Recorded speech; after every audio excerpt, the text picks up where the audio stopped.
OSP, Kisega mean by a press conference, change massive update on some corruption scandals. Yeah, I told ya. Ghana and say maybe a chum. Na AXA energy scandal or can wasem. And of course, as bear consul the any womb, Abusia, Maka content in your boom. Na OSP can say, man, who dream say any intervention can be the save it tomorrow refinery room. Na mudi mo catch them, or say OSP. Or my name be bro, Mamunim or be catch them. We both full press conference. I think about 30 minutes. Obinya Hontia say on the Sokatwa show. But before that, subscribe and turn on bell notification icon. Video drop your was make a free to leave your comment in the comment section. Share link in the one. Now for front and you be a shame. The best cleaning company and patch also from non-business you fee on office check bank institution. My way come away from. A little flower green clean solutions that I find this country are the best. Numbers no any good screen no. Backhome.com say oh you Ghana new man now team in carry patch out. Si kana way you would sit down di wati. And then me dance in that form. Business now who's in air de wati. And then we establish a business in that form. As I said, a person control enough for more. But who need Ghana hunting? Won't be monitor and come crunch now. Yea, ya bama, ya professional group you register. Young quite young to me. And that's as never cause site today a common crutch now, and then so and then room, a belquan, a becan crutch with pictures and videos and reports. And then I was still at a contractor or foundation level. You becan crutch now, a lentil, you becan crutch ya bosso. The opposite who be a Ghana how by your fashions. I made you one day about. Or back on the school up with your Nakos Frey, no fashions, and I log on to backhomeaccess.com. No place your request CA. Yenu bedi kasubum. Abusafo no yem ko tie and na press conference office of the special prosecutor. Special prosecutor na nkasa mukise jaben ebeye me hu dwiri me. Good afternoon, ladies and gentlemen of the media. Today, I declare the rebirth of the office of the special prosecutor, OSP. It has been 5 years since I was sworn in as the special prosecutor of the Republic. Remarkably, we have spent much of the 5 years fighting for the survival of the OSP, fighting just to exist, fighting just to perform our functions. It has been one battle after another of a sustained and coordinated effort to strangle the OSP and to shut it down. If the attacks on the OSP were orchestrated only by persons who are subjects of investigations and their associates, one may fairly dismiss them merely as corruption fighting back. Sadly, the most bloodletting attacks have emanated from official action by some public officers. We have seen attempts to abolish the OSP by a withdrawn private members' bill in Parliament based on contrived charges of lack of performance without any evidence and in the face of publicly available proof of stellar performance by the office in its very short period of existence. We have also witnessed the actions of some public officers whose duty it is to protect the OSP and guardrail its work through collaboration and cooperation, mount spirited attacks on the office intended to extinguish its powers and reduce it in the estimation of the public and to unfairly pass it off as moribund and ineffective. Perhaps no other public institution has endured such debasement in the history of our republic. It is always the OSP. We admit that we are not above criticism, so we have taken the trouble to do a frank introspection as to whether these attacks, especially by public officers intended to shut down the office or to extinguish its powers, have reasonable basis. We acknowledge that we have made mistakes. We do not claim to be a perfect institution. However, these mistakes are commonplace, and none of them is near enough basis for some public officers to actively run down the office and mount official challenges to its existence by seeking its collapse or removing its essential powers. And even where we have made mistakes, we have endeavored to take curative action to set matters on a proper course. For us, this is the mark of a viable public office. Indeed, the truism is that no human agency may claim perfection, and certainly not a public institution in this republic. Therefore, if the basis of collapsing a public agency is that the entity in question committed common mistakes in the ordinary course of its work, then every public institution in Ghana should immediately be shut down. That is the absurd result of the official attacks against the OSP. it is always the OSP. Our introspection leads us to conclude, rather startlingly, but guardedly so, that the coordinated attacks against the OSP to shut it down, or at least render it ineffectual, are largely traceable to what the office stands for and its powers and functions, especially its prosecutorial function, and even more so, its independent power of investigation, the capacity to independently decide who to investigate and what cases to investigate within its mandate. These functions and powers of the OSP represent such a specter of discomfort among some public officers that they would rather see the office abolished. It is always the OSP. On another score, I state with extreme reluctance that some of the attacks intended at abolishing the OSP or dimming its light stem from personal dislike against the occupant of the seat of the special prosecutor and the operational directors. The evidence has not shown that these unliked persons, including me, engage in obnoxious or untoward conduct. On the contrary, it is a case of simply a preference for other persons to me and the operational directors to drive down a public institution set up to fight corruption and to actively call for its abolition out of personal dislike for the principal office holders, not arising from any unbecoming conduct but a preference for other persons to occupy such positions, is the antithesis of development. It is always the OSP. This is no way of building a nation. Through it all, the office has held high and been irrepressible, and today I announce the rebirth of the OSP. To those who hold the view that the OSP has achieved nothing and that it should be scrapped, your claims are testable. To those who say the OSP is ineffective, your claims are testable. You are respectfully invited to check the statistics of our performance and benchmark them against your preferred institution, taking into account mandate, year of establishment, resources, complexity of cases, and legal constraints. If you do this dispassionately, it would occur to you that the OSP has performed creditably. Our performance is neither shrouded in secrecy nor obscurity. We pride ourselves with openness. As at 31 December 2025, the OSP was conducting the prosecution of 33 persons and had 79 cases at full investigation stage and 161 other cases at the preliminary investigation level. The OSP had secured 7 convictions at the same time through court-sanctioned plea bargains. The performance ledger transcends convictions and cases under investigation. Our mandate is not only in respect of investigations and prosecutions, it includes the recovery of assets and taking steps to prevent corruption. And by December 2025, the OSP had secured financial recoveries including 8.5 million cedis and $2 million, in addition to substantial movable and immovable assets in ongoing proceedings. The OSP has saved the nation billions of dollars in its work in the assessment of the risk of corruption, especially in relation to our natural resources and the potential loss of sovereignty over same, and our seaports. The OSP also safeguarded Tema Oil Refinery from being pawned off, and it is now in operation after years of inactivity. This was the OSP's work.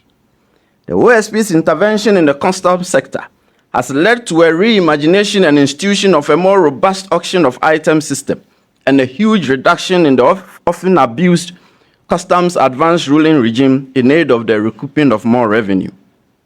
The OSP's shake-up of the government payroll system has saved the nation a little over 100 million cedis so far. The OSP has saved the nation more than 20-fold the total amount of money released to its census establishment, and it has thereby fully paid for and far above the resources invested in it. No person, whether in the public or private space, now engages in corruption lightly. This is because such acts have become costly as a result of the operations of the OSP. These are measurable outcomes. These are verifiable outcomes. Criticism is legitimate. Scrutiny is necessary. However, they must be based on facts and not on baseless dismissiveness. The performance of the OSP should not be measured by political applause, social media volume, the preferences of persons affected by its work, or the preferences of those who dislike the institution and its officers out of sheer ill will. It should be gauged by investigations undertaken, persons prosecuted, assets recovered, losses prevented, systems corrected, public funds saved, and steps taken to prevent corruption. So when next it is said that the OSP has not performed, the answer is straightforward. Check the statistics and benchmark them against your preferred alternative. That is to say, no matter how much you disapprove of the DICA, acknowledge its notable speed and swiftness.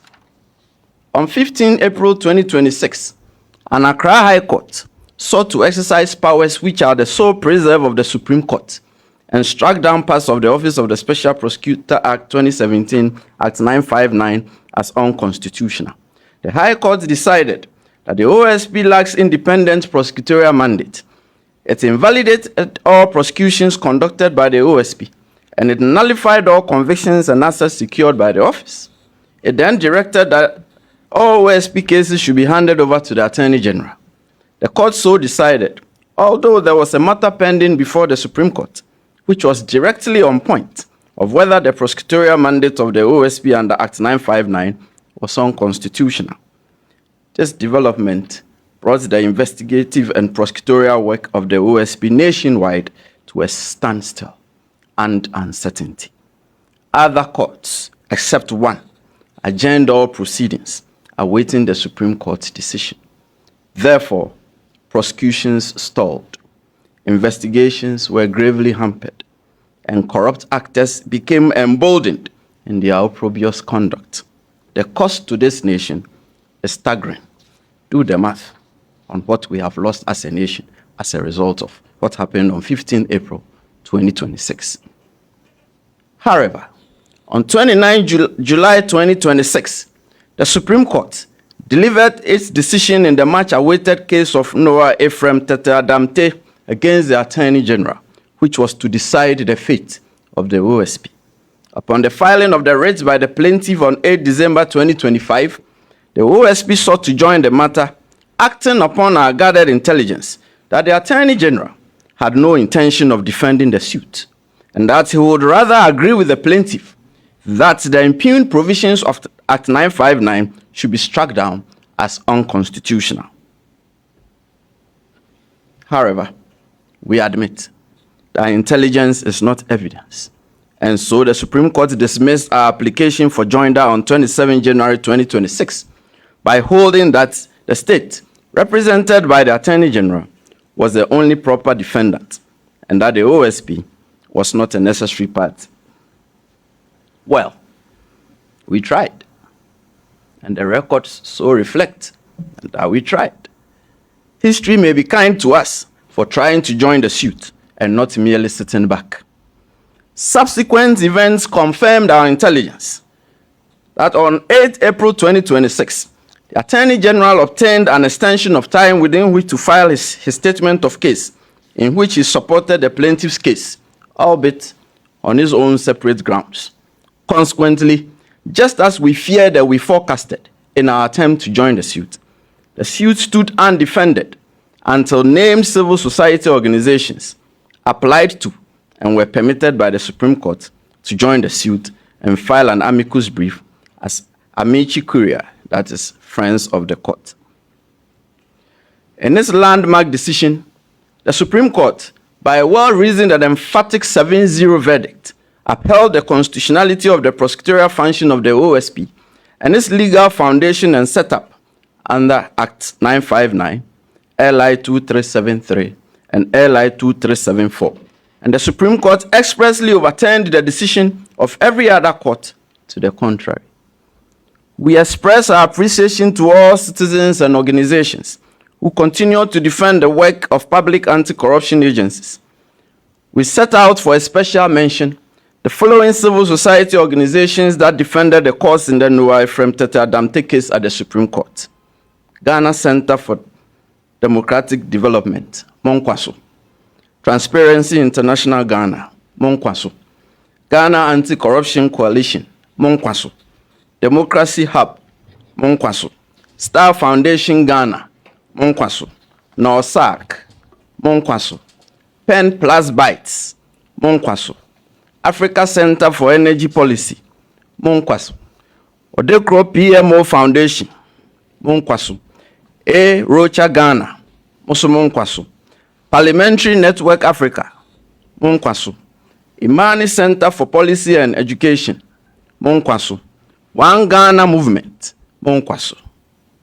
Africa Education Watch, Monkwaso. The OSP considers such civic vigilance essential to safeguarding Ghana's anti-corruption architecture, institutional independence, and the rule of law. We also salute the legal team of the Amici Courier. Every page of your legal brief was a delight and an eye-opener, and this is coming from a law lecturer.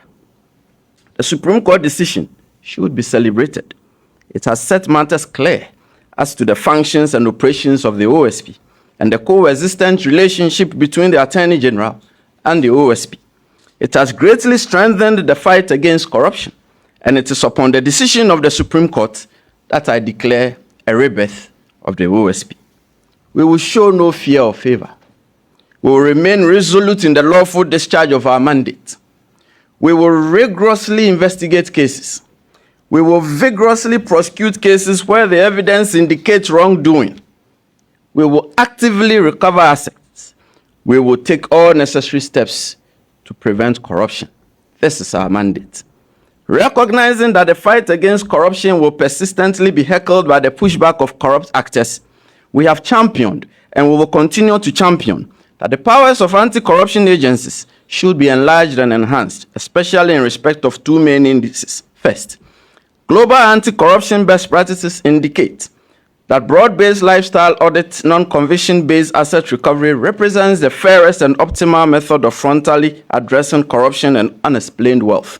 Therefore, we have championed and will continue to champion that institutions like the OSP and the Economic and Organized Crime Office, EOCO, should be invested with express and effective lifestyle audit, non-conviction-based asset recovery powers to assure that persons show legitimate sources of income sufficient to justify their ownership of property. Therefore, where a person's resources far outstrip his legitimate income, the unexplained portion should be liable to confiscation. This will also be a critical tool to detect fraud and undeclared income for tax purposes. Added to this, conviction after criminal proceedings should not be a condition precedent for asset recovery. Civil proceedings should suffice. Second, we have championed and we will continue to champion the institution of a reverse onus clause of a presumption of corruption tied to lifestyle audit. Therefore, where a person is in possession of property disproportionate to his known legitimate sources of income, he should be deemed to have obtained it through corrupt means unless he proves the contrary. This proposed unexplained wealth mechanism is not a shortcut around justice or a license for arbitrary confiscation. On the contrary, once the appropriate legal threshold is established before a civil court, unreconcilable assets not traced to legitimate sources of income should be liable to confiscation. Even though our investigative and prosecutorial work was gravely hampered after 15 April, we have not been indolent. We have reviewed all cases under investigation and at trial. In some cases, we have uncovered more evidence of wrongdoing. In other cases, we have identified more suspects. We are going to refile some of the pending major cases based on our discoveries. The nature of the cases the OSP handles are extraordinarily complex, and it is acknowledged globally that corruption cases are among the most difficult to prove. These cases cannot be judged simply by how swiftly an arrest is announced or prosecution is commenced and concluded. They require immense time, painstaking mining of credible information, forensic analysis, adequate resources, and cooperation across jurisdictions. And so, on 6 August 2026, a federal jury in Brooklyn, New York, convicted Asante Berko, a dual citizen of Ghana and the United States, and former managing director of Temaoy Refinery, and former executive director in the investment banking division of the US-based Goldman Sachs Group, of conspiring to pay and pay more than $1 million in bribes between 2014 and 2015 to multiple Ghanaian officials in connection with the development and financing of a 370 megawatt fuel oil plant in Tema, Ghana, under a deal between the Republic of Ghana and Aksa Energy Üretim, a Turkish energy company and a Goldman Sachs client. The OSP provided investigation and evidentiary assistance to the Federal Bureau of Investigation, FBI, of the United States through Ghana's established mutual legal assistance framework. The involvement of the OSP has been acknowledged by the United States Department of Justice, DOJ, as providing significant assistance to the prosecution. Even with this, people say, we claim it is always the OSP. The conviction underscores the importance of international cooperation in the investigation and prosecution of complex corrupt acts spanning multiple jurisdictions. Predictably, the outcome of the trial of Berko in the United States ignited immense public interest and discourse on the domestic dimension of the investigation in Ghana. We wish to state clearly that the OSP's work on the matter did not end with the assistance provided to the authorities in the United States. We have been actively and carefully investigating the Ghanaian dimension. I say carefully because it must always be borne in mind that a conviction of a person in a foreign jurisdiction does not, of itself and without more, establish criminal liability under Ghanaian law or justify the immediate prosecution of other persons in Ghana connected with the underlying conduct. Each person's act must be assessed under Ghanaian law, using lawfully obtained evidence capable of supporting a prosecution here. The nature of the evidence and the applicable law determine whether prosecution should be commenced in Ghana or otherwise. That is to say, the conviction of Asante Berko in the United States does not provide automatic basis for the prosecution of identified persons who acted with him under Ghanaian law. The circumstances of the case are such that the actions of Berko may not necessarily establish culpability in other persons under Ghanaian law. The OSP will not prosecute a person solely on the basis that a person's name appears in proceedings conducted in another country. Equally, the OSP will not hesitate to prosecute such persons where the evidence establishes a proper basis for so proceeding. As I stated earlier, we have been carefully investigating the Ghana dimension, and our public silence has not meant inaction. Our involvement with the case and the evidence so far enable us to identify the following as the main persons of interest in this case. 1. Kwabena Donko, who was at all times the Minister of Power. 2. Francis Walkson Kwesi Jata, at all times the technical advisor to the Minister of Power. 3. Solomon Ajete Sowa, at all times a deputy director at the Ministry of Power. Lyndon George Nisor Metal, at all times a director at Tricop Group Limited. And Bafo Ankuma Brobe, at all times an employee at Tricop Group Limited. These are our persons, our main persons of interest for the time being. Other persons of interest include some present and former employees of Volta River Authority, Ghana Great Company Limited, Electricity Company of Ghana, Public Utilities and Regulatory Commission, and some staff of the entity formerly known as the Ministry of Power. Please bear in mind, and this point should be strongly emphasized, that the person of interest is not necessarily a suspect. The two categories, person of interest and suspect, are distinct investigative classifications and should not be treated as interchangeable. Then again, identification in either category does not constitute criminal culpability or conviction until guilt is proved beyond reasonable doubt to the satisfaction of a court of competent jurisdiction. So, we should be circumspect as to how we report this announcement and how we treat the named persons of interest.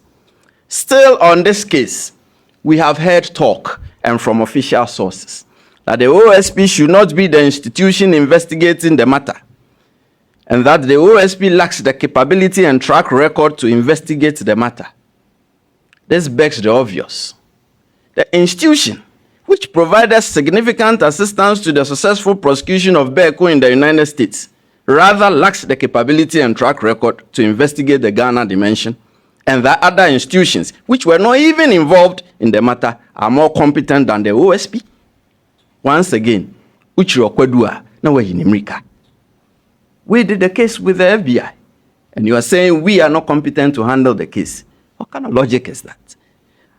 At the OSP, we do not regard the fight against corruption as a competition between institutions and as pitching one public agency against the other.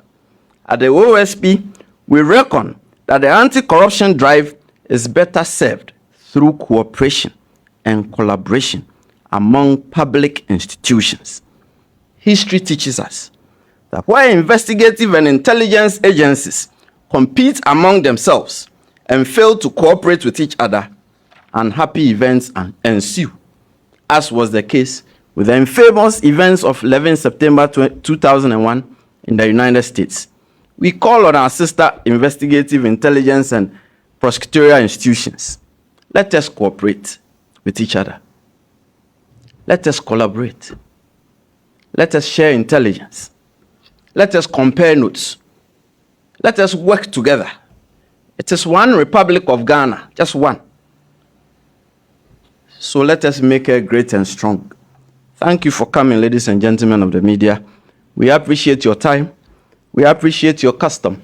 We appreciate the use of your resources for gratis, that is for free. Thank you.